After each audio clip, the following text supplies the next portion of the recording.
Next sum பாருங்க unit number 6ல exercise 6.6ல fifth sum find the intercepts cut off by the plane r vector dot 6 I cap plus 4 j cap minus 3 k cap is equal to 12 on the coordinate axis அப்படி கொடுத்திருக்காங்க. find the intercept. அப்ப intercepts கண்டுபிடிக்கணும். interceptனா நமக்கு தெரியும். interceptனா x ஓட intercept a, y ஓட intercept b, z ஓட intercept c. இதுதான் கேக்குறாங்கன்னு அர்த்தம். ஃபர்ஸ்ட் இத பாருங்க கோஆர்டினேட் ஆக்சிஸ் அப்படி கொடுத்திருக்காங்க. அப்ப நமக்கு இதுக்கு முதல்ல ஒரு டயகிராம் போடுறேன் பாருங்க. இந்த டயகிராம் தெரியும் ஈஸியான ஒரு கான்செப்ட் தான், நல்லா கவனிங்க. இதுல நம்ம இத வந்து என்ன சொல்லுவோம் அப்படினா x ஆக்சிஸ் அப்படி சொல்லுவோம். இத என்ன சொல்லுவோம் அப்படினா y ஆக்சிஸ் ன்னுவோம். இத என்ன சொல்லுவோம் z ஆக்சிஸ் ன்னு சொல்லுவோம். இதுல ஒரு பாயிண்ட் a ன்ற பாயிண்ட் எடுத்துக்கிறேன். இதுல ஒரு b ன்ற பாயிண்ட் எடுத்துக்கிறேன். இதுல ஒரு c ன்ற பாயிண்ட் எடுத்துக்கிறேன். இதான் கோஆர்டினேட் ஆக்சிஸ் அப்படி சொல்றோம். இது அப்படி நான் ஜாயின் பண்ணா ஒரு பிளேன் கிடைக்கும். இப்போ எனக்கு தேவையானதோ பிளேனோட இன்டர்செப்ட் ஃபார்ம் தான் எனக்கு தேவைப்படுது. இப்போ a ன்ற பாயிண்ட்ல இருக்கக்கூடிய இன்டர்செப்ட்ஸ் நம்ம என்ன சொல்லுவோம் அப்படினா a, 0, 0 அதாவது x கோஆர்டினேட்டா இருந்தா x ல மட்டும் வேல்யூ இருக்கும், மத்தது 0 ஆயிடும். y கோஆர்டினேட்னா y ல மட்டும் வேல்யூ இருக்கும், மத்ததெல்லாம் 0 ஆயிடும். z கோஆர்டினேட்னா z ல மட்டும் வேல்யூ இருக்கும், மத்ததெல்லாம் 0 ஆ மாறிடும்.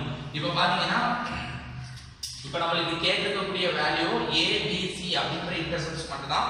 இப்போ இதுக்கு தேவை நமக்கு என்னன்னா equation of the plane with என்ன ஃபார்ம் அப்படினா இன்டர்செப்ட் ஃபார்ம் நமக்கு தெரியும்.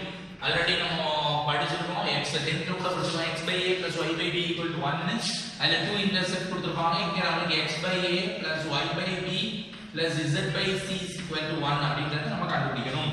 இதுல a b c இந்த கொடுத்திருக்க வெக்டார் ஈக்குவேஷனை நான் இந்த ஃபார்மேட்டுக்கு மாத்திட்டேன் அப்படினா எனக்கு என்ன கண்டுபிடிச்சலாம், x ஓட இன்டர்செப்ட், y ஓட இன்டர்செப்ட், z ஓட இன்டர்செப்ட் நான் கண்டுபிடிச்சலாம். அதுக்கு நான் என்ன பண்றேன் அப்படினு பாருங்க. ரொம்ப ஈஸியான ஒரு சம்.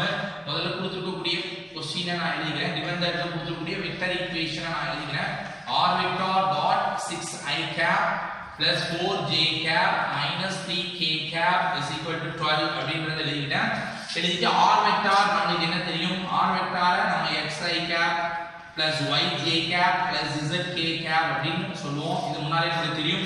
இத நீங்க இந்த இடத்துல புட் பண்ணும்போது ஆட்டோமேட்டிக்கா வெக்டர் ஈக்குவேஷன் ஆனது கார்ட்டீசியன் ஈக்குவேஷனா கன்வர்ட் ஆயிடும். அப்போ x I cap plus y j cap plus z k cap அப்படிங்கறத நான் அந்த r வெக்டர்ல புட் பண்ணிட்டு டாட் ப்ராடக்ட் பண்ண போறேன். 4 j cap minus 3 k cap is equal to 12. இந்த டாட் ப்ராடக்ட் பண்ணுங்க. 6x x I மட்டும் தான் பண்ண முடியும். மத்த I ல பண்ணா 0 ஆ மாறிடும். அதனால நமக்கு தெரியும் முன்னாலே 6x plus 4y minus 3z equal to 12 அப்படிங்கிறது நமக்கு கிடைச்சிருக்கு.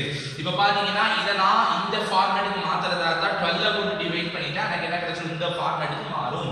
அப்ப நான் என்ன பண்ண போறேன் அப்படினா கொடுத்திருக்க ஈக்குவேஷனை அப்படியே 12 ஆல டிவைட் பண்ண போறேன்.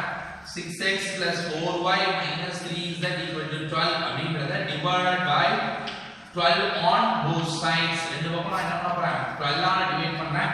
அப்ப 6x by 12 இந்த காமனா 12 போட்டுட்டு எல்லாத்தையும் ஸ்ப்ளிட் பண்ணி கொடுக்கிறேன். டைரக்டா இல்ல 4y by 12 minus 3z by 12 equal to 12 by 12.